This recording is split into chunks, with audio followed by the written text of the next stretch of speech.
Mumbai Indians మాజీ captain Rohit Sharma చరిత్ర సృష్టించాడు. ఐపీఎల్ 19 సీజన్లు ఆడిన ఏకైక క్యాప్డ్ ప్లేయర్గా నిలిచాడు. ఐపీఎల్ 2026 సీజన్లో భాగంగా కోల్కతా నైట్ రైడర్స్తో వాంఖడే వేదికగా ఆదివారం జరిగిన మ్యాచ్తో రోహిత్ శర్మ ఈ ఫీట్ సాధించాడు.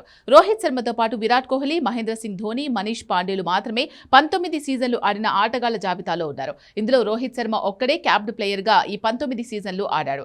విరాట్ కోహ్లీ తొలి 2 సీజన్లను అనామక ఆటగాడిగా ఆడగా ఐపీఎల్ 2023 సీజన్ తర్వాత ధోని అనామక ప్లేయర్గా బరిలోకి దిగుతున్నాడు.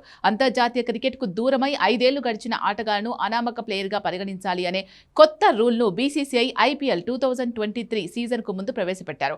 ఐపీఎల్ ప్రారంభానికి ముందే అంతర్జాతీయ క్రికెట్లోకి రోహిత్ శర్మ అరంగేట్రం చేశాడు.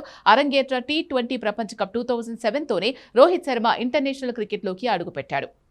ఐపీఎల్ ఆరంభంలో డెక్కన్ ఛార్జర్స్ కు ఆడిన రోహిత్ శర్మ ఆ తర్వాత ముంబై ఇండియన్స్ కు మారాడు. అతని సారథ్యంలో ముంబై 5 టైటిల్ గెలిచింది. కేకేఆర్ తో తాజా మ్యాచ్ లో రోహిత్ శర్మ విధ్వంసకర బ్యాటింగ్ తో చెలరేగాడు. 221 పరుగుల భారీ లక్ష్య ఛేదనలో మరో ఓపెనర్ ర్యాన్ రికెల్టన్ తో కలిసి అదిరిపోయే ఆరంభాన్ని అందించాడు. 23 బంతుల్లోని హాఫ్ సెంచరీ బాదిన రోహిత్ శర్మ తన 19 ఏళ్ల ఐపీఎల్ కెరియర్లోనే ఫాస్టెస్ట్ 50 నమోదు చేశాడు. ర్యాన్ రికెల్టన్ కూడా 24 బంతుల్లోనే హాఫ్ సెంచరీ సాధించాడు. సెంచరీ దిశగా సాగిన రోహిత్ శర్మ 38 బంతుల్లో 6 4లు 6 6లతో 78 పరుగులకు అవుట్ అయ్యాడు. ఈ ఇన్నింగ్స్ ద్వారా రోహిత్ పలు సూపర్ రికార్డులను తన ఖాతాలో వేసుకున్నాడు. రోహిత్ శర్మ తన 3వ సిక్సర్ బాదగానే టీ20 క్రికెట్ చరిత్రలో 550 సిక్సర్లు పూర్తి చేసిన తొలి ఏషియా బ్యాటర్గా రికార్డు సృష్టించాడు. ప్రపంచవ్యాప్తంగా ఈ ఘనత సాధించిన 9వ బ్యాటర్గా నిలిచాడు.